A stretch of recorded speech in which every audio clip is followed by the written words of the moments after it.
This episode of the BREWtally Speaking podcast is brought to you by On Point Pomade. Keep your beard and hair looking on point with their line of pomades and beard oils over at onpointpomade.com. Use our code BSP15 at checkout and get 15% off your total purchase order. So thanks again to On Point Pomade for sponsoring our show.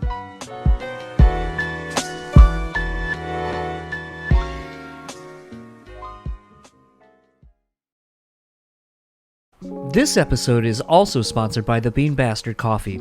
Head over to thebeanbastard.com and pick up any one of their delicious hand-roasted coffees. Coffee lovers will also enjoy their hand-cut and handmade espresso candles and soaps as well. If you're in the Buffalo, New York area, head to their store located at 448 Elmwood Avenue. And thanks again to the Bean Bastard for supporting this show. The Speaking podcast is proudly sponsored by Rockabilia.com. With over 500,000 officially licensed items in their online store, you're guaranteed to find something you need. Use our code BREWtally and get 10% off your total purchase order. Now on to the show.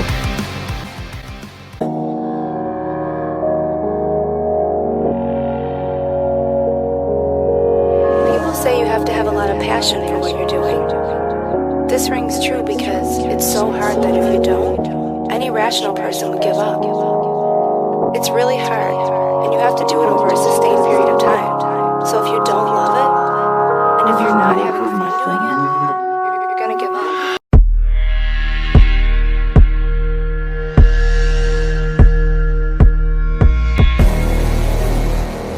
What's up, everybody? Welcome to another episode of the BREWtally Speaking podcast.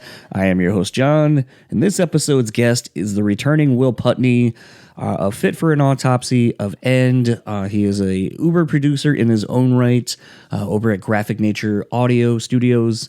He has done the last two Every Time I Die records, all the Knocked Loose records, has worked with Body Count, has done so many countless great, amazing albums that have come out over the last decade or so. And it's always great getting to talk to Will because he just does so much. And something that I found out new about him actually is that when he is done recording, his idea of, downtime is just literally doing nothing. Which when a lot of people say they do nothing, it's like, oh, I do nothing. I'm going to go catch up on this video game or this movies, these movies, these TV shows, this whatever. Basically all the things that you have kind of thrown by the wayside while you've been working tirelessly. And for him to just be like, no, I get away from everything and I literally do nothing. It's like, that is, it's really interesting. I was not expecting that answer.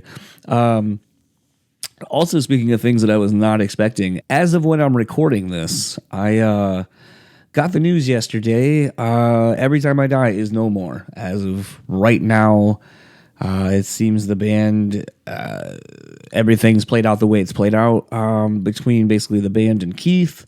And it's kind of a sad day that, one of my favorite bands is no more. And it's really weird because I feel like, they've been on such an upswing the last couple of years, with really, I mean, to me, it's always been an upward trajectory. But I think commercially, the band has kind of gotten to this next level, between Low Teens and Radical, both records that Will produced. And it's just crazy to see that it's come to an end. I would be kind of remiss if I didn't say that I kind of saw the writing on the wall. The vibes in Buffalo were a little weird to me. There's some things that, I'm not going to go into detail about, but there is some things that were said by people, and the vibe very much seemed to be that those were going to be the last couple of shows. Friends of friends of friends in the know had kind of been telling me things as they were panning out, and it was, I guess, the Buffalo trip was kind of my farewell, my goodbye. And I guess in that sense, I got about a month head start on everybody else. So I think everyone else is kind of having the same reaction I did. But I've kind of got to say my goodbyes. And I feel like that's the weird thing. I feel like that's the thing with having lost close friends and family in the last couple of years. that news kind of like this hits me a little differently now, where typically I choose to focus more on the positives than the negatives. And my first thought last night, I poured out one of the E-Tid beers that I got when we were at Buffalo and put on Radical. And I chose to kind of look around my office at concert tickets, at, posters, at pieces of those shows that I went to, and looking back on all the memories that I have of going to see Every Time I Die, and chose to focus on the positives of, the friendships that I've made from going to see that band, the good times I've had going to see that band, the, countless laps watching the Shit Happens DVDs and things like that. And I feel like that's the way we should remember people and I guess things when they no longer exist. As we should try to focus on the present and focus on the good memories that we had versus kind of the bad ones, or being stuck kind of in the negative. Ironically thinking of a lyric from Map Change, now I'm stuck in the negative space between, which applies to a completely different situation, but it's sad. It's really sad to see a band that I've been going to see, in a world where nothing is consistent. Food places change their ingredients, recipes, whatever. It just turns into this thing where Every Time I Die was the one consistent in my life for the last 20 years. I could always count on that band coming through. I could always count on that band putting out albums every so often.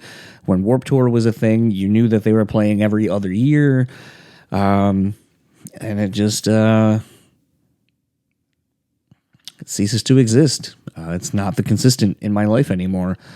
And, I think the bigger narrative, that as I was thinking about it last night, I think they're a great band to showcase that nothing is impossible. I remember looking back, sitting there in an arena with going to see a Fall Out Boy show, which I had never been to. And I didn't even stick around for Fall Out Boy. But it was one of those where it's like seeing Every Time I Die in an arena I remember thinking, sitting in those nosebleed seats just to see that band and being like, they fucking did something that no one thought they would ever do, which is play an arena. To see them, a few months later, opening in sheds, outdoor amphitheaters and so forth, on that Mastodon Coheed run. That's, again, another situation of a tour that I never really thought I would see them in. But to see them do it, and do it to the best of their ability, and rise to the occasion, and just kind of take on those weird challenges of like, why the fuck not? Why can't we be an arena band? Why can't we be an amphitheater band?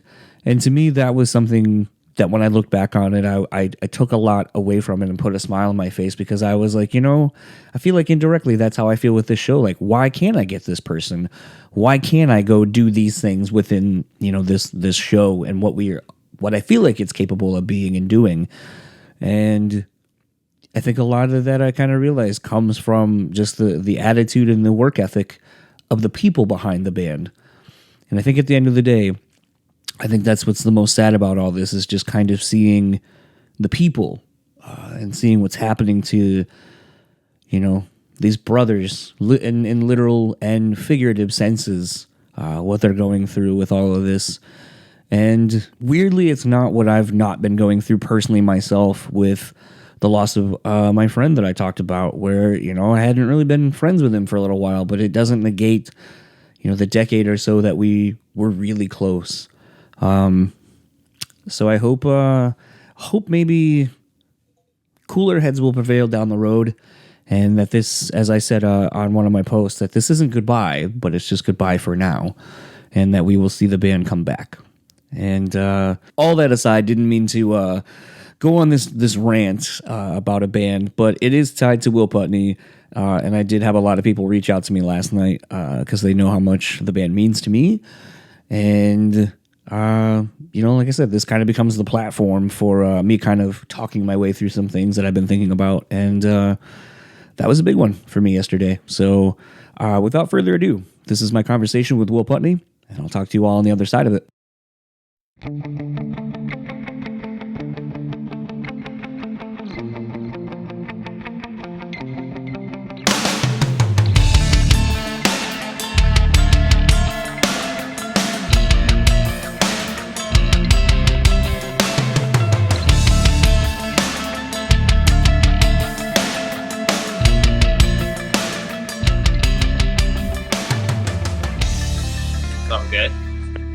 How's it going?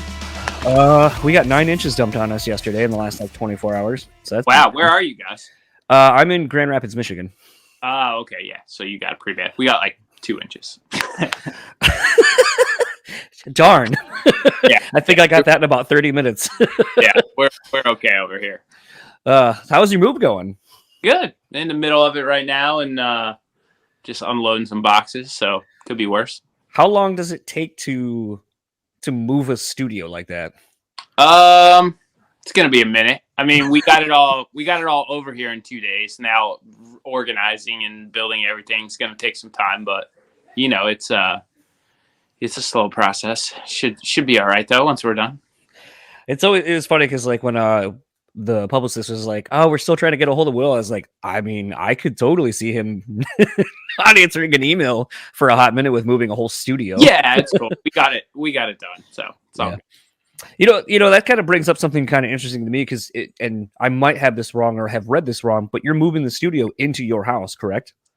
So this is a drum room that 2 years ago I built out my main studio. I was gonna put a drum room on the property, but then we decided, the studio that I had previously worked out of had 2 other engineers, and we had decided what if we just relocated that whole place, and it was a similar setup where that's a shared drum room that we all use, and then Randy and Matt, who make records there, will just continue to work out of there as their main spot. So actually now I'll kind of be working back and forth out of 2 spots, but yeah, we're really excited about it. Because I was going to say the question I was going to have if you were moving kind of everything into literally your house was going to be, how would you find separating work and your home life at that point when you literally they coexist?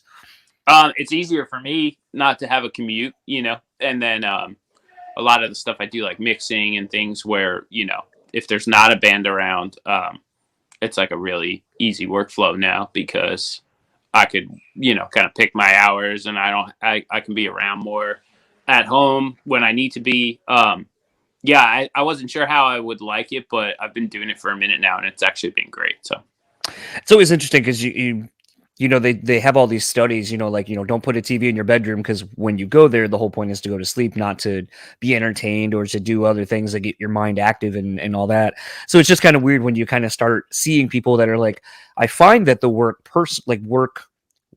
personal life balance actually is a lot easier to maintain with even having all of my work literally contained within my house. Yeah, I don't have any issue with it. I mean, I had a home rig for years before this anyway, and the hours it's not a 9-to-5 job. So being able to kind of pick away at stuff at whatever time and, removing a commute from schedule, it's definitely just giving me more time in my life too. So yeah, I guess that's always a good benefit. Something, and I have it written down so I don't misquote this, but the bio for the kind of EPK thing or the presser that we get was really interesting. Just the way it started off, stating survival depends on evolution. As conditions change and tides turn, we must change with them in order to stay one step ahead of the coming challenges.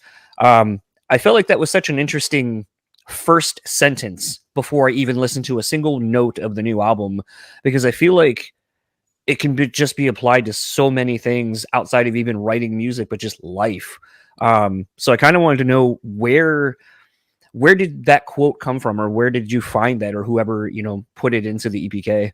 Yeah, I think it was part of the bio that we had written. And I feel like it helps sort of, it's a quote that sort of describes, what we try to do with our music, but also what we try to do with our life, and also sort of the message that's within some of the music. Obviously Fit is a very socially aware band, and there are guys in my band that are involved with what's going on in the world, and we put those thoughts into our music the same way we, talk about them in our life and stuff. And I think it's something that's always been a part of, especially in recent years, it's always been a part of why I like to write music for the band. And there are songs, a lot of what we do lyrically is sort of, for lack of a better word, awareness raising, with with things that we think are wrong with the world and stuff like that. And I think trying to stay one step ahead of those things, or at least being part of the solution and not part of the problem, is definitely something we all try to do. So I don't know. I feel like it just, I didn't give it as much thought as you did, but I thought it was a cool way to kind of enter a little bit of a description about, what's involved with the core of this band. Well, I think the bigger couple talking points to it were I feel like you as a producer, where you're constantly filling your schedule with just work, and so you can have the luxury at times of looking so far out beyond where most of us would, and kind of be able to, I guess, kind of plan accordingly for, like, okay, this is like how this is going to be. This is possibly my full year already pre-planned out. And you're kind of, seemingly working with bands that are constantly changing the heavy music spectrum. I mean, like, literally today, just like 20 minutes ago, I just got this. Oh, look at that. And it's one of those where, like, that was a very different record for the band. And I remember Brian, when he posted about the first single in the video going out, was like, it was kind of scary to write a whole theme and a concept and kind of all these things. And would people get, or would they be like, nah, fuck that, we ain't doing that? And I tend to find that you seemingly work with a lot of bands that big risk, high reward kind of scenarios. And I just kind of feel like maybe the statement you kind of put out with your record is kind of maybe your mantra of sorts, even in your work life.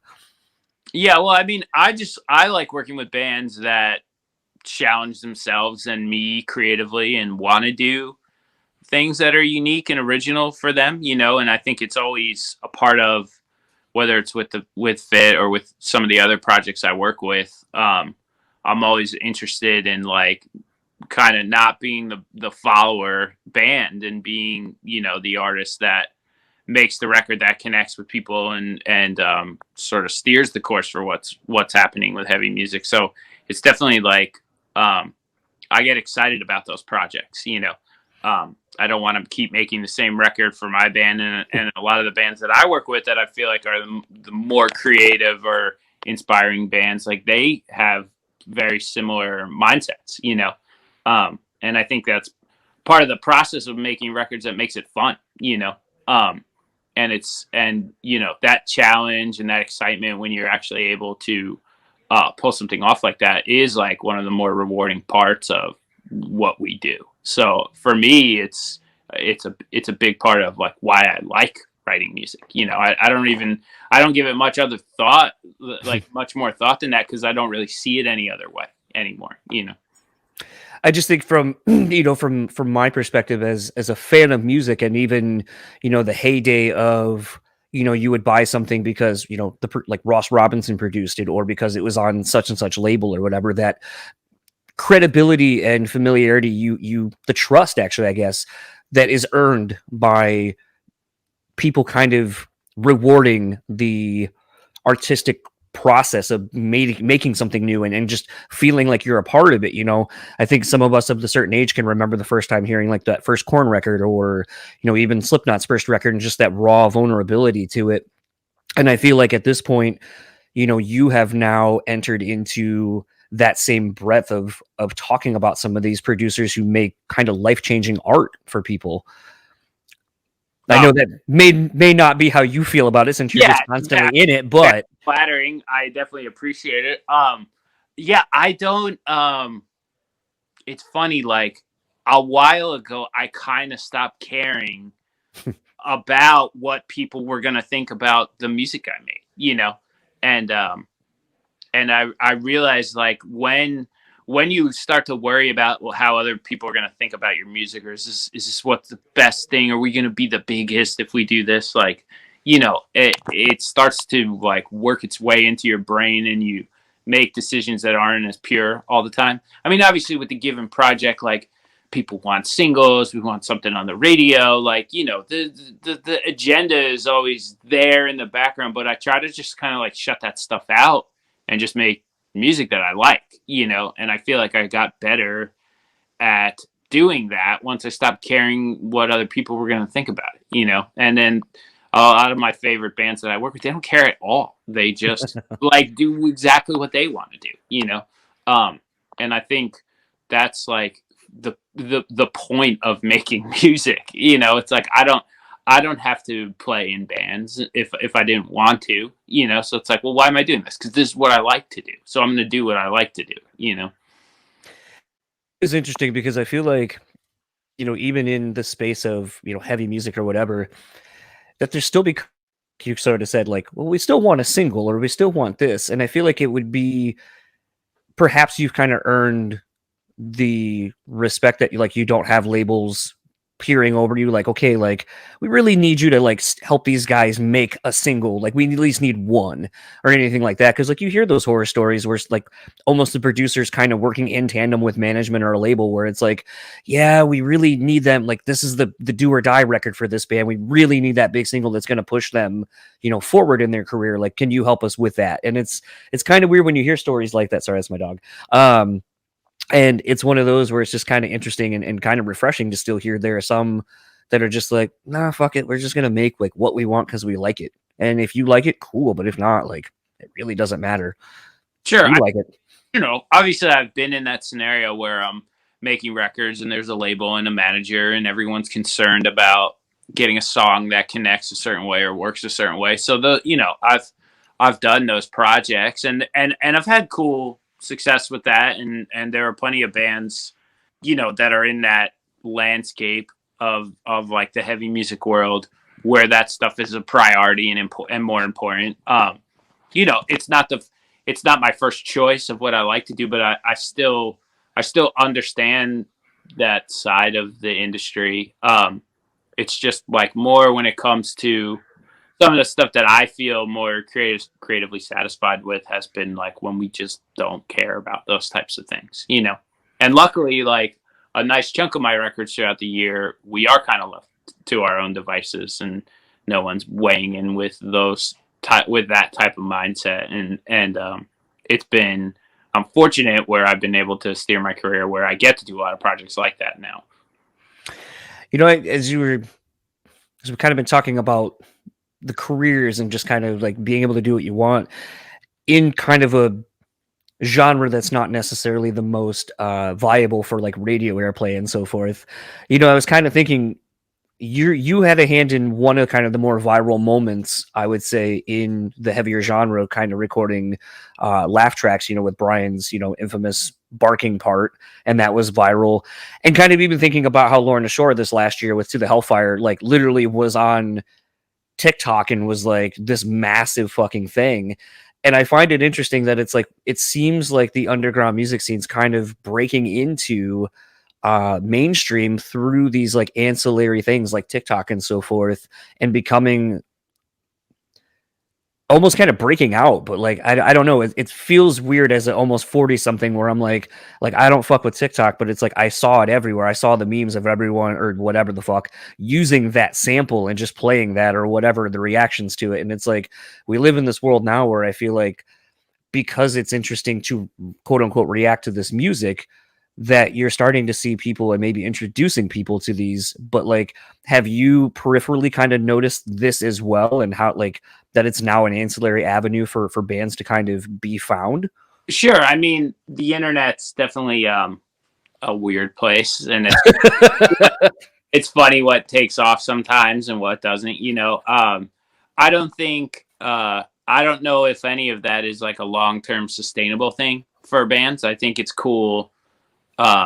I think the flash in the pan funny TikTok video and meme that gets traction and stuff, it definitely gets eyes on a band and stuff, but I think then it's up to everybody else to follow through and get a band to a show, and when you see them live they kill it. And like Knock Loose, for example, like sure, none of that hurt the band. It definitely got people like, what is this, what am I listening to? I'm sure it put more eyes on the band and stuff, but I think they won people over touring relentlessly and having an awesome live show and making it more of an event where like, oh, I have to see this band. I think a lot of their success came from the work after that.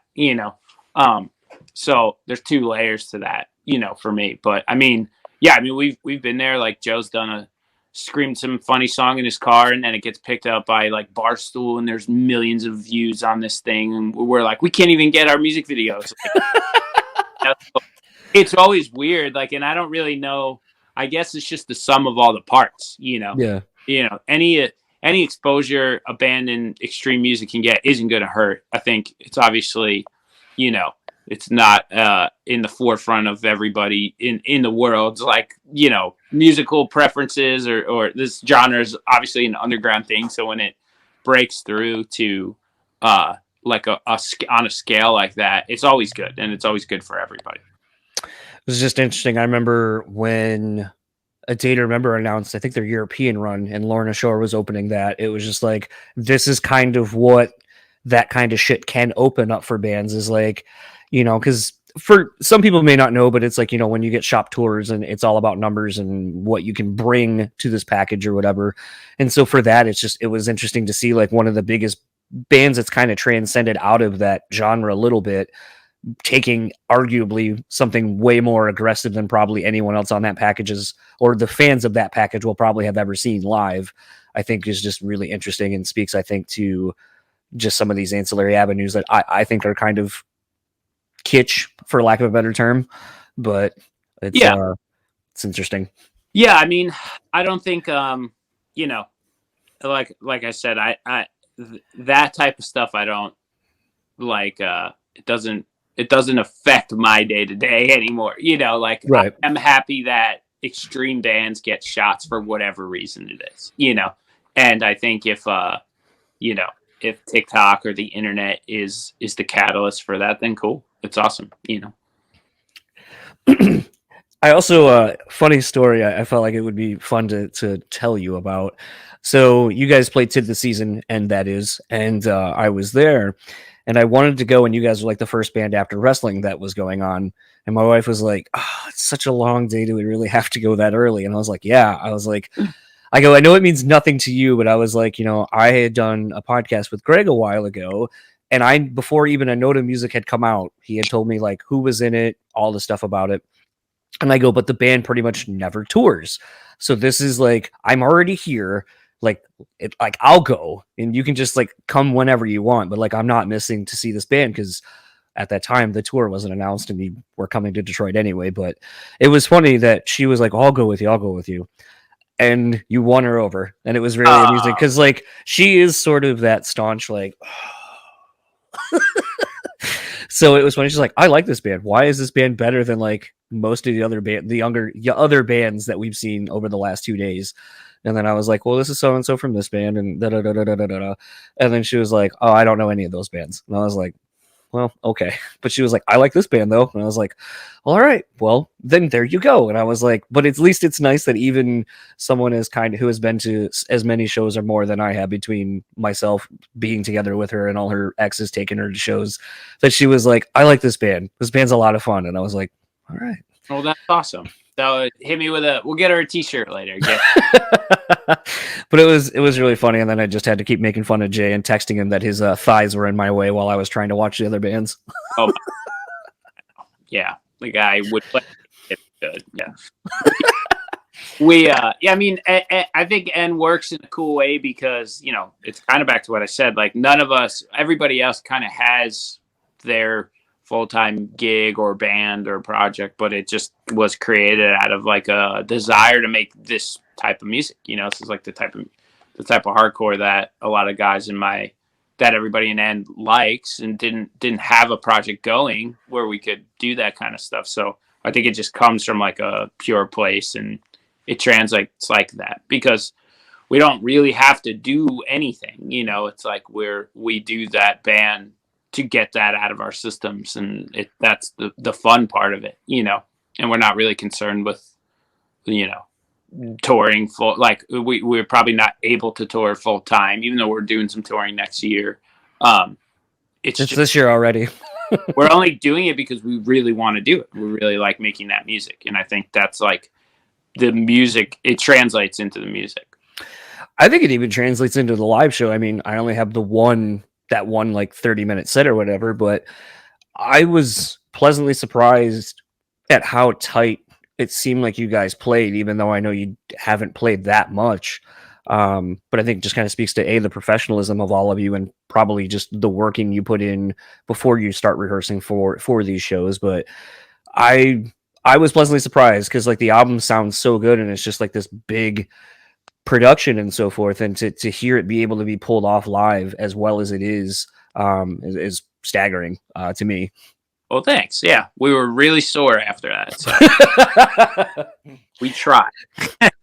Yeah, it was funny because I think I had texted Greg and I was like, "Is Will playing?" And he goes, "Well, yeah, it's like pretty close to where he is, like, and he always plays an end." And I was like, I thought he wasn't doing all end shows either, sort of the way that what you do with Fit, like where you'll play the shows you can and then you don't if you can't. Yeah, with Fit, I don't have the ability to do the full-time touring and make records, you know.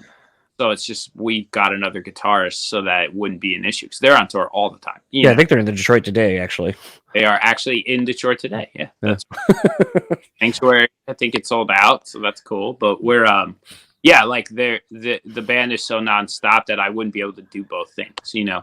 And with N, like Greg is also a record producer, so it's like we both like have decided like we want to do stuff, but we just have to make it work with everyone in the band, and it's a lot more scaled back. So we're always going to do the shows, but they'll just be less frequent, unfortunately. You know, actually, I can't remember if I asked you this the last time you were on, but do you find that playing live in the limited capacity you do allows you to put more into it and get more back, like a better return of investment on it, because you don't get to do it as often as maybe you would like? I mean, yeah, the shows are like I always have a blast playing, you know, and if I could do both things, I would tour all the time, you know. But the live element of it is something that I definitely had missed for a while, you know, and part of doing it again was so I could have those experiences again. But I love being out there and seeing new bands and meeting new people and stuff. Like the studio can be very it's very in the fishbowl at times, you know, because I'm kind of here every day and I don't get out a lot. So it's nice to actually see the country a little bit, meet other people that aren't in my just small circle and like have some fun with it. So it is a very rewarding experience. Actually, I guess that's kind of a question I've not, because like, okay, for example, I know Josh Schroeder, a friend of mine, is pretty much a hermit. Like he works all the time, and then he doesn't really venture out much beyond like his house, really. Like he doesn't, like when you see him at a show or whatever, you're like, holy shit, you're here. Like mark the calendar, because like this will probably be the one time in 2 years I'll see you, kind of a deal. But are you kind of more of an introverted person to begin with? I don't think I am. Like I'm not an antisocial person. I probably have become more over the years. Probably just 'cause I'm getting old. I feel that. No, I'm not really, but I am like Josh in that I spend so much time here at the studio that it's rare that I'm out, you know. Like I try to make it out to shows. I always like seeing the bands I work with play, and if there's a band I'm interested in working with, I always really try to see them live before I work with them too. But so even when I'm going to shows, it's still like somehow kind of work related, you know. But I do, you know, I want to make it a point to try to get out more, but it's hard. I mean, the hours are crazy producing records. I don't think people really understand what that workload is like to do it on the scale that we do it, you know. And even with like, you know, a team of engineers and assistants, it's still long days, you know. So like, yeah, if I'm not at a show, I wouldn't be shocked, you know. Stuff I miss cool stuff all the time, but yeah, I think it's just part of the job, you know. It's a lot of work, but it doesn't really feel like work all the time either. So it's like those hours fly by before you even realize it.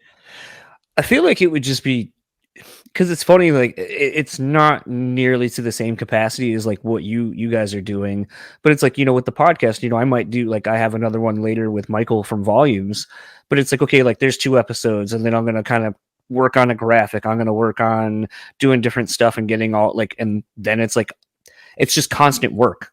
And then it's like, I'm working today on finishing this week's episode, and then like as soon as that's done, I'm already working on the other shit, and it's just this constant repetition of just work to make a consistent output.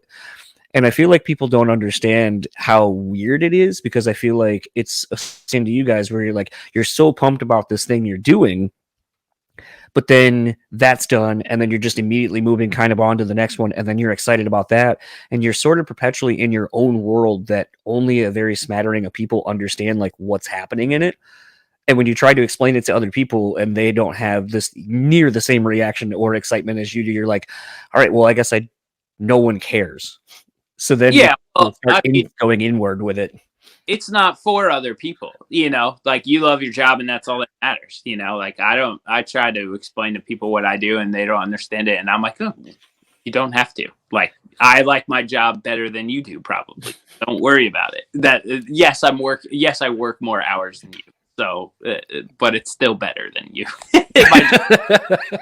But yeah, I mean, I don't, I've never, I think it takes people, if you're not in this world and you don't make records, you have no idea what we're doing and how long it takes. And, it's hard to get people to understand that, other than like, I'll do a parallel to like, you see how movies get made, how long those take? Like, you know what the movie industry's like, so it's like, okay, so imagine that on just a smaller scale, but it's just me and not 100 people and crew and staff and, grips and this and that, so it's like, yeah, production is hard to do it, right, and endless, but I love doing it, so it's cool.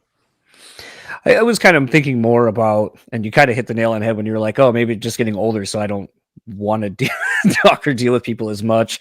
But I kind of feel like there's a little bit of this weirdness where, at times doing this, I feel like helps me communicate better with people out and about, but also because I'm so kind of like doing this, I don't feel like people have as many, don't talk, I guess, as much as I do doing this, or maybe you do in the middle of making a record, and the conversations you have that are very creatively fulfilling with people and kind of get your brain working.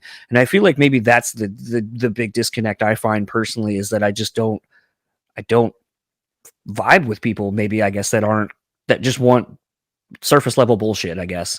And I guess that's the hard part, is I tend to find, either because of everyone, just constantly being engaged on their phones, that maybe that's part of it, or I don't know. But I feel like that would be the hard part for me, if possibly you as well, is just kind of having these great conversations and you try to interact with others and you're just like, yeah, my mind definitely is like spinning on ideas sometimes, where, I don't want to just like do superficial conversation, because I'm like, I just left a session where something super intense happened, or we're writing a song and I'm in where my brain was, like with lyrics or something like that, where it's like, yeah, I don't want to talk about the weather or like hear the 1,000th COVID story today. It's like, there are definitely times where I just get stuck in the which is a good thing, because, I'm trying to reach the goal line for whatever it is, where I'm probably not as interested in day-to-day conversations, but when I'm not working, it's really nice to forget about that stuff, because I do like the reset, and even though I don't get a ton of downtime, like I value it, because I love doing nothing and listening and just having fun and being stupid, for lack of, like where I look forward to doing nothing sometimes, and just not overthinking a part or having a deep conversation about art, so it's like, yeah, I think that reset can be important and super refreshing too. What do you do when you're not working? Because I feel like you're just someone who always needs a project to be working on. Nothing. That's what I'm saying. I You literally do nothing. want to do nothing. I'll go for a walk in the woods, or I'll sit on my couch. Like I literally, yeah, I've enjoyed when I want a break, I want an actual break. It's actually great for me. So are you the kind that like would go out to the woods, go camping, and just kind of literally just be out in the middle of nowhere doing nothing? Yeah, we usually go, like, I'll go hiking with my wife and my dog, and like just walk around, and it's great. It's interesting. It was funny. I wasn't sure if you're like one of those people who's like, man, I've been like, you're gonna be behind on it, but you're like, oh man, I finally got into this like new video game, or if you were into like movies or something like that, which kind of would parlay into another question. Kind of speaking to the new record and a lot of the records you've been putting out lately. They're I'll use the new Fit record mainly. It's very cinematic. Like there's a lot of, I don't want to necessarily call them like interludes and stuff like that, but there seems to be a lot of well thought out intentions of like this builds to this, then this happens, and it's almost like a movie where you have your opening, and then here's what we open up to, and then this happens, and then these events unfold, and then now we're at the end and credits roll, and here's the music for that and all that kind of stuff. Is scoring something that you have any interest in doing, or have you even started venturing into that at all? Yeah, there's actually a pretty good amount of that influence on the new Fit record. I am into that stuff. I'm really a fan of a lot of like some of the post rock bands that wind up transitioning into scoring movies and stuff, like Mogwai and Explosions, This Will Destroy You, like those that style of like the way they'll paint the picture over what's happening on the screen. I've always been a fan of like the band versions of that. Johnny Greenwood's really good at too, and I've definitely I kind of like wanted to incorporate a little bit of that on the new record, because some of that stuff's like it's kind of what I've been listening to more lately.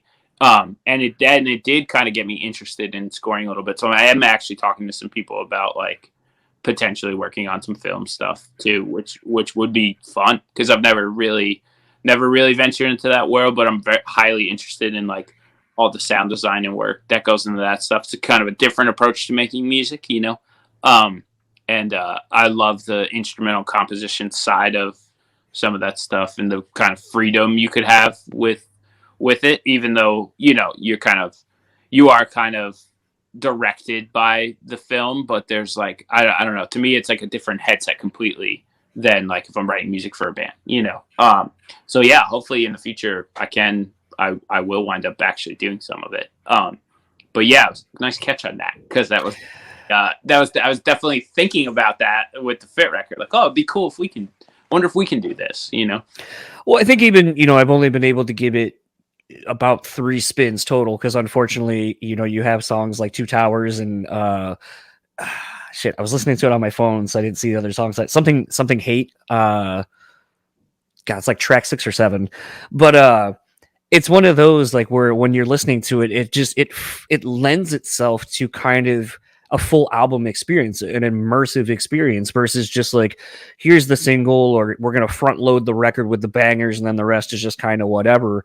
And to me, when you take, and I guess more importantly, because you've had the time due to COVID and not being able to tour and all that, that you are able to kind of make a lot more nuanced record that for those that want to be fully immersed in listening and finding out like, oh, there's this cool sound I never noticed. Oh, wait, it comes back at the end of this, or oh, it's really interesting how the album ends, and then the way it ends kind of is a perfect swell back into the beginning of the record. So it's a very laborious loop kind of how you can listen to this record. And to me, I think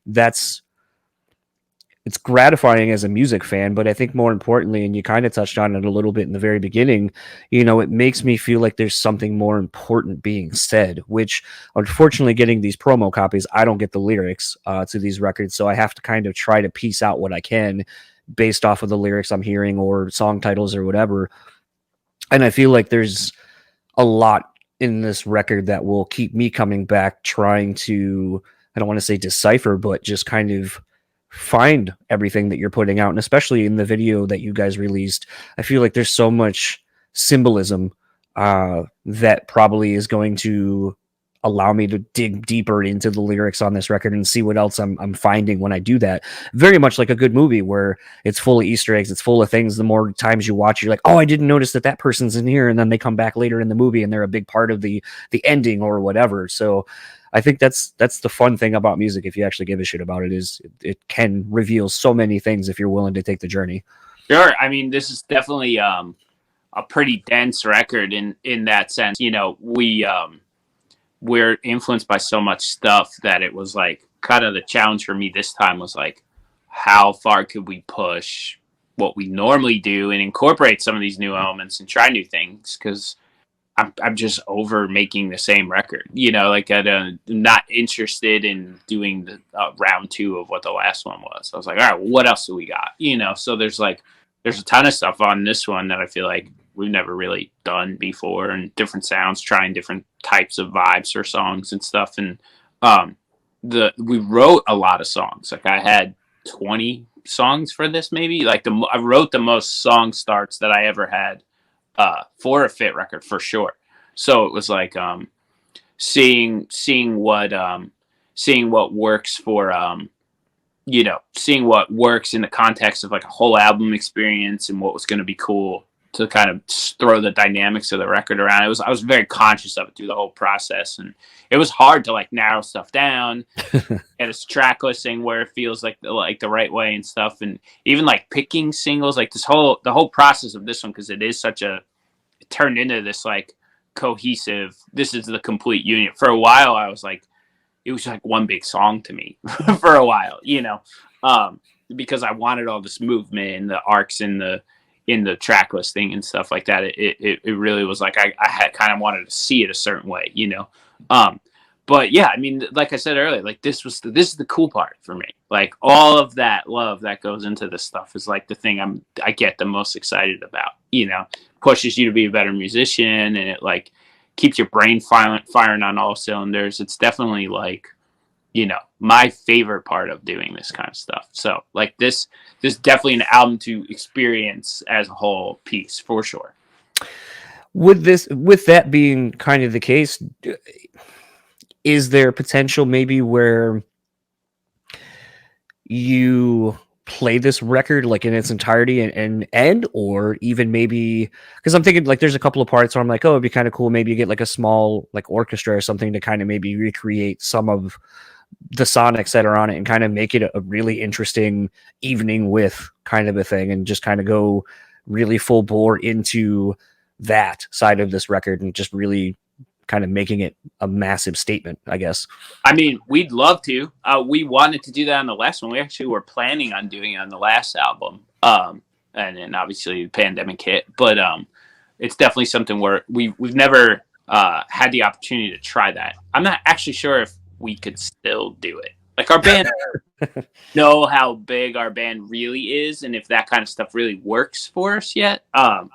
I don't know if we can get an orchestra, you know what I mean? So it's like, where, you know, the scale of the band brings up more issues with like the ability to pull that off. Maybe it's like maybe we live stream it or something. But yeah, I think out of any album we've done, this would be the one where I'm like, I would love to do this like front to back with all the bells and whistles, and it's because I think it would be the most like rewarding one for the listener stuff too. So yeah, hopefully we get to do it. So that we get bigger and we can buy an orchestra and then give you the coolest experience. Yeah, it's one of those like one of my favorite, and it was just the duality of the visuals was very interesting. And I remember how long ago it was, but it had to have been around the Death Cult Armageddon record cycle, I believe. But when Demu did that, like at some big festival and had like this giant ass orchestra up there with them, and you're like, yeah, this shit's like super big, like at that point anyway, like symphonic, and just it's massive and it feels that way. So to see them crushing this like set with this giant 60-piece orchestra or whatever with vocalists and all that, you're just like, yeah, that makes sense. And it really does add a whole nother element to their live show. I mean, as a kid, I remember the S&M Metallica thing. I actually went to the Madison Square Garden to see one of those, and it was like one of the shows I've ever been to. It was awesome, you know. Yeah, it's like I hope we can do it one day. It would be awesome. I think everybody would be down to do that. You know, that I think it's more of like, can you pull it off? You know, so if there are any Fit fans out there who happen to be string players and don't want to work for what they're normally getting paid, give me a call. We could try to make it work. We would.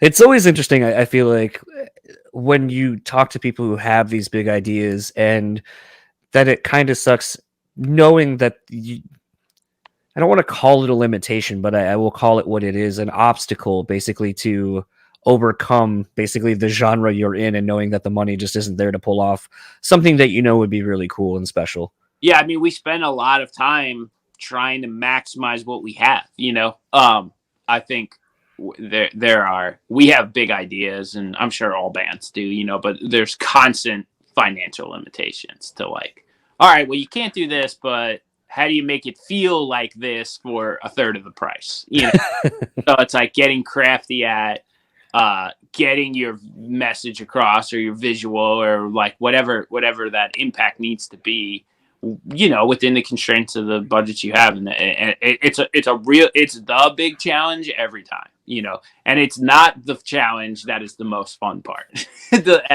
Like how the music side of it is the fun part for me. And then when that's done, and then we have to put all of that together afterwards, and the budget isn't what, you know, ideally you wish it was, that's the part where it's like, okay, now it's stressful for a second, you know. But we've, you know, over the years, I've definitely linked up with artists and directors and, you know, touring guys and crew and stuff, where it's like we've definitely put our guys together in our team, where it's like these dudes, we pay everybody that works with us as much as we can. We get way beyond what we always expect from them, you know.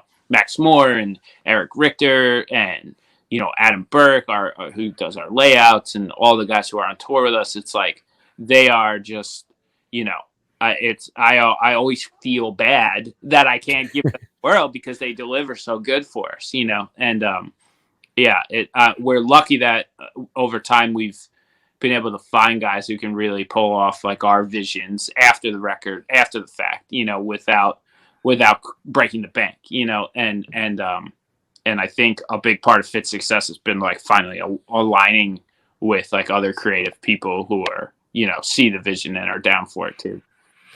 Yeah, I think that's one of the interesting things. It seems like there's, I don't want to say more of a purity, but that there's something special about it when people just believe in the thing and want to be a part of it, and it's not about diluted by like, what do I get, what do I gain, or anything like that. It's just, I want to be a part of this. Yeah, I think, you know, we've never been one to have to chase people or convince people to work with us, you know. Like if people aren't excited about working with us, no matter how talented or good they are, or what service they offer that we really need, we always like kind of go and look for another option, because we want people who really understand what we do and are excited about it the same way we are to be the one to work on these projects, you know. Whether that's a label or a director or an art guy, the guy's going to go on tour with us. Like if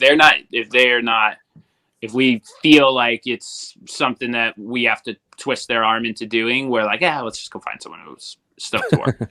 You know? Yeah. And yeah, we've been operating like that for a while, and it's always, those are the guys who always come through with the best stuff. Kind of changing up gears a little bit as we start to wrap up. You know, you were talking earlier too about wanting to bring to light different topics, different things that, you know, you and the band want brought to the forefront of your music and the lyrics and messages and so forth. You know, obviously with you working with Body Count and Ice-T, what is it like to work with someone that has been kind of a very vocal voice, kind of for the underground hip hop scene at the time, but even I would just say, you know, an underground sense of people, who's been dealing with this for decades and still having his message, I guess, not be heard necessarily, but helping him bring out these messages and these words that should hopefully bring people together and maybe change the world we live in. I mean, it's been awesome. I mean, we see eye to eye on a lot of pretty much all social political issues. I think you'd argue with me about the merits of being a vegan or something, but generally we're pretty on a page when it comes to the shit he's pissed off about. So it's been great to help with the music and help try to translate that idea into a way where it can connect like as hard as possible. Um, and it comes from such a pure place with him too, because he's like, he doesn't have to make music at all. Like the guy is obviously massively successful movie star, TV star, but this is like things that he feels are important to get out into the world. And like, that's why he does the band. And that's why, like I had said earlier in the interview, I'm so excited to be a part of projects like that, so it comes from that. It comes from the right place. And I think it's very inspiring to work with somebody like that, who at this point in his life still wants to get these things out into the world.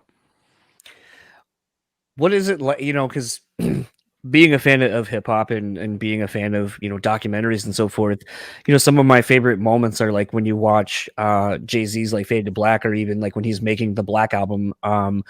And he's doing 99 Problems, and he hears that beat for the first time, and then he just goes in and he spits like that first verse and shit, and you're just like, and even Rick's like, whoa. And he's like, yeah, I don't know, like and then he just kind of keeps going with it. I don't know if Ice is more the kind to write something down, but I feel like that same kind of mode where like maybe a lyric will come and he's ad-libbing or freestyling for a second, and then you're just like, yo, that. Oh, for sure. What is that? Let's do that. He's definitely like a hip hop guy when it comes to the lyrics. Like he writes to body count like it's a beat, and yeah. We're always like we find this middle ground where like I have to be like, this is still a band. Like I know it's weird to rap over these parts, but like this is still like an important part of this world. And then his world, like he has to be like, hey, you gotta make room for me here. We got to do this. We got to change this beat a little. Like this is the flow, so we go back and forth on like that balance that makes a body count song a lot. But he'll come in, sit with a pen, write for a bit, fuck around sometimes with just, some ideas with that, like off script, for lack of a better word. And yeah, it's when he's like, once he sees it, like he's got it, once he, sometimes it just takes a sec, but once he has the theme or the idea, like it goes fast. All the best body count stuff are like instant, like where he's like, I got it. It's going to be like, here it is, like when he has that vision for stuff, it's like almost immediate and then it's done, so it's really cool. It's awesome watching that from like such a, veteran lyricist, like how once it clicks in his brain, how quick it gets there. It's very inspiring to watch. It's like, damn, it takes me so much longer. I gotta know, because some of the production on those records, I know, someone like people like Doc Coyle and other people will submit tracks to be featured on body count stuff. So I know it is a very collaborative effort. And I know Ernie C has talked about how sometimes you'll be like, hey man, I got this part. And he'll be like, you can play it. Yeah, we're pretty open. Like it's all best idea wins, like best song wins. Whoever does the thing the best does it. Like it's very laid back. They're egoless in that sense where it's like, just make it cool. Like call some people, get some riffs. I'll throw some stuff in. We'll write some songs. Like if I palm you better than you, so I'll do that. You do that. Like it's just relaxed in that sense. Like they're more, I think their eye is on the prize in a different way. Like they're more focused on like, we just wants to be cool, And yeah, it's funny when I work with younger bands, it's like a totally different, first time in the studio kind of bands. They definitely don't have that vibe. And it's like over the time you realize like, hey, whatever is the best song or the best idea is the thing to do. Like that's what translates to the real world. That's what everybody eventually, the takeaway is the song in the end and how it connects, not how you got there, So it's like I think a lot of people have to realize like no one will ever know what Yeah. this. They're only going to see the end result of this. Well, the question I had for it was because I remember getting Carnivore, and the opening track with the roar itself behind Ice's vocal. I was like, that is so fucking cool, and what a great idea. But it's kind of campy at the same time. Oh, it's so campy. We love. Whose idea was that? We tried like a scream, and we tried like a dinosaur. I was just, like stealing movie. Like, I was like, "What's the Godzilla roar?" Like, I forgot what we landed on. Might be like a tiger, or some kind of B movie monster thing. But we're like that. Okay, that's the roar. I had just a whole session of roars, and it was like hearing some goofy ones over it and stuff too. And it was like, yeah, we just wanted. I mean, it's the sound of Carnival. We're like, all right, we need the roar. Let's find it. But they've always had that good high entertainment value. Like it's serious, but it's supposed to be fun. Like they do this because it's fun for them. Like that's half the reason Body Count is banned. Like they want to get an important messages out, but they also want to have fun. And it just those elements and Ice being an entertainer and understanding, why things work in the real world. Like you have to keep it light at times. You have to be serious at times. It's just the dynamic that makes that band such a unique thing, So it's like we don't shy away from the cheese. I think there's some sound effects on those. Yeah. Well, I mean, you have the fake robbery, which is also my favorite. Yep, we do have our fake like voiceover moments, the scripts and stuff like that. I think I'm a cop on one of the songs. Cop in there. Yeah, there's always fun stuff. There's a breakdown that's just made entirely out of gunshots on one of them. Yeah, and this is why we ride. Yeah, that was so fun. Like, and I know that's Doc's song, but man, the first time I heard that and didn't know that, I was like, this is a fucking banger. And we had it. I was like, hey Doc, what if this breakdown's just guns? But yeah, I mean, it is legitimately fun. Like it's guys having fun making music, and it's like it's just the best record to make in that sense. Yeah, I'm very much looking. I know Ernie said on the Just episode he was just on that you guys are already working on the follow-up, which is weird to say. Like we went so many years in between Body Count records, and now it's just every 2 years you get one, and it's fucking great. Pandemic kind of took the wind out of that one a little because they couldn't do much, so it was like just like everybody else out there. Well, maybe we just get into another one. So we're cooking up some new stuff now. It was funny. I don't remember seeing. I feel like I saw you during ETID set, so I would imagine you were there during Ice's set at the show. Yeah, I was side of the stage. Okay. All I saw was Coco and his kid and somebody else from where I was standing. But I was going to say it was funny because being in the crowd, this is my second Ice rap set that I've seen when he was here in town doing an NWA show. And it was one of those where I remember leaning over to my wife because I was like, I feel like the kids in here have probably never really been to a legit hip hop show. Like not like you and I, where we've seen Naughty by Nature and Slick Rick and Eric B and Rakim and some of these other basically all the names Ice later said that night where he's like, I stand on the pillars behind these people, and it's like I've seen all those people, and then but it was weird because one kid's trying to mosh, and I was like, not the vibe, dude, not the vibe at all. Yeah. No, where we are here, but no, I mean, I think it's the ETID, of course, always brings sort of a mixed crowd, especially with these shows. So you're just gonna have people from all walks of life interacting with each other there, and sometimes that's a recipe for trouble. But that was a fun set. I think it was very fun. Yeah, I definitely think it was a lot of people's first hip hop show for sure. I mean, you can tell by some of the reactions to it. Well, I mean. I think that was one of the things about the set that, I had this weird epiphany, because I remember I'm old enough to kind of remember Ice on TV, with, Colors and 6 in the Morning and stuff like that, the videos, and feeling like that at a time I would have felt very scared to have been at a show of his. Yeah. For the wildness of him and the people that may be in attendance, whereas now I feel like the edges are a little bit softer but the lyrics and the message is still just as sharp, but he himself understands that he doesn't have to be that way. Yeah, I think I mean he's grown over the years to realize there's a certain audience he's playing for, and he wants them to have the most fun and give them the best show possible that for them, so like pointing machine guns at the crowd and scaring everyone probably wouldn't fly in Buffalo at the old Etage. He's always been a man like playing the audience and kind of putting together shows that I think work the best for the given crowd. He'll do different shows though, for sure.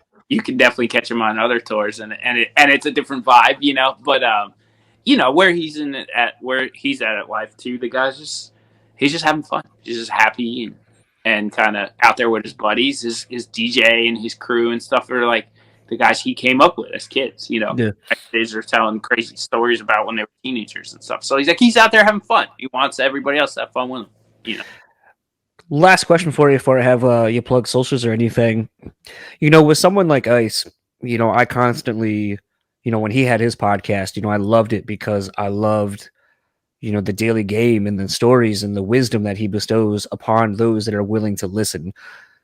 Being in such close proximity to someone like that, I feel like you probably have gained so much life wisdom from him. What is something maybe that you can end this with, that has impacted you and maybe would be a good message for others to kind of take into their daily lives? I think he never let success go to his head. And I think on any scale, that's what will keep you going and keep you in the good graces of people. I think a part of the reason why Knock Loose has expanded and grown to the level they have is because they're like nicest, most humble kids in the world. They put on people from the hardcore scene, local bands. They put them on shows on their tours. Like they're always pushing the younger generation forward or the smaller bands forward and giving people a minute, like their time to shine and stuff like that. And I think it makes people root for you, and it goes two ways when you become a successful musician. Like you're that guy or you're the other guy who turns into a prick, who thinks they're better than everyone because they just happen to be the band that's selling more records or this or that right now. And it's like, all this is short, man. Like it's like that wave of fame and success and stuff could disappear at any minute, So it's like staying a little more humbled in that sense, and helping put younger people up like with you, like is not only like is the right thing to do, but it also like it kind of builds a foundation for you to have these connections with people long term, and be a respected artist that your peers like and be someone that the younger generation roots for. And I think that gets lost sometimes, and it was never lost on Ice-T, and it's not lost on a lot of the younger bands that I work with, like Knock Loose being a great example of it. So it's like I didn't know what type of guy he was going to be when I met him, and I realized he is just like that, and it's why he's probably why he's a successful guy. Everybody likes the guy, It's like, so don't be a dick. How about that? There's the words of wisdom. There you go. And lastly, where can everyone find you or anything you'd like to plug online? What am I plugging? What are we plugging? Fit for an Autopsy has a new record coming out January 14th on Nuclear Blast. You can pre-order it now. The band's on tour the next 5 weeks through the whole U.S. We'll be on tour in Europe in May. Plenty more coming from the band once pandemic rule stuff shifts, and we'll be in other places of the world as soon as we can, End's got a tour coming up in March that I'll actually be on, March 4th to the 24th or something like that. We'll be in some select cities throughout the U.S., and there'll be some more stuff from us this year too. So if you're an End fan, keep an eye. And then, yeah, I'm just Will Putney. Feel free to follow if you want to see more studio, band, whatever content. Everyone's a content creator now. I'm not. To be fair, I'll share the record. If you want to keep up on the record that I'm posting at the occasional dog photo, I'm your guy. Fair enough. Well, thanks again for taking the time. It was always been a pleasure talking to you, and looking forward to hopefully catching End when you guys are in Detroit in a couple months. Awesome. Hit me up. We'll get you on the old guest list, and thank you for having me again, man. Yeah, absolutely. All right, man. Have a good one. You too. So that was my conversation with Will Putney, again, a fit for an autopsy, who just dropped their newest album, Oh What the Future Holds, out now via Nuclear Blast Records. This record is just fucking crushing. It's so atmospheric and so cinematic, the whole thing. And I know we kind of talked about it in the chat, just, the time that the band had to really kind of add little nuances, add kind of these textures and scoring elements to the album that really kind of makes it feel like a full record, not here's some songs, we put them in an order, we're good. This is very much a complete thought out piece of music. And what's actually interesting too is I've been noticing a lot of people commenting on it, but Will posted a video the other day on his Instagram of the bongos, quote unquote, that start off A New Level of Hate, is actually someone petting his dog's like stomach, kind of like percussively, like kind of tapping on it, and they mic'd it up. And that's actually what you hear. It's actually, those aren't bongos. Those are actually his dog's ribcage. So that was an interesting tidbit of information to come out of Will's Instagram recently about the record. And I really wish I would have seen that beforehand, because I would have loved to have talked more about where the idea even came to do that. But I think that's what separates a lot of the great producers a lot of the great musicians, is just thinking outside the box and kind of being more abstract. And I guess that's sort of what having the time when no one's expecting you to put out a record or it's not due at a certain point. I guess that's the fun of it, is you can kind of take chances and do something a little more, like I said, abstract, I guess, for lack of a better term, and just kind of do something that kind of pushes the boundaries of what you could do. So that, I think that's my favorite, because I remember listening to that record and being like, man, these bongos are fucking crazy, like wild. I wouldn't have thought to put that on there, but obviously it's not bongos, it's a dog, and I probably would have done that too. And now every time I pet my dog and kind of do the same thing, like where I'll pat her stomach, now that's all I can think of is just like, I wonder if I can make a song off like my dog, like petting her and patting her and stuff like that. So shouts out to Will and the band for doing that. But gonna wrap this episode up just because the intro was kind of longer.